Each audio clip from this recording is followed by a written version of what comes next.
许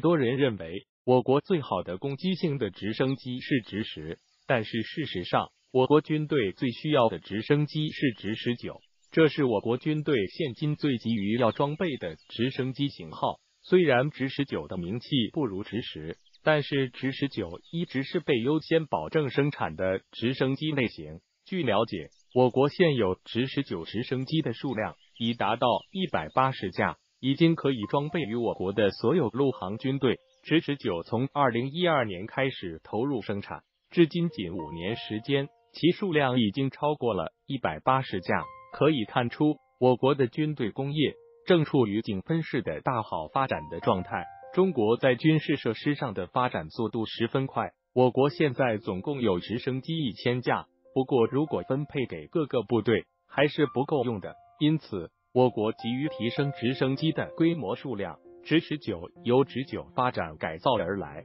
总体部件和技术相差无几，在技术程度上有较完整的状态，所以大量生产的话，其生产成本很低，是十分适合大量生产的。直19也完全满足我国军队的作战需求。直19的空重只有2350公斤，其飞重量最大也只有4500公斤。其挂载能力不足，会影响一部分战斗力，但是由于其重量轻，有更多的机动性，功率较大，较灵活。直19与直10两者是一个作战组合。直19主要发挥其轻巧的性能，用于搜索地面目标，掩护直10的行动，保护己方地面军队不受攻击。因此，虽然直19不能安装机炮，在具体使用中并不会受到影响。同时，我国也正在试图改进直10，使得其性能得到进一步提升。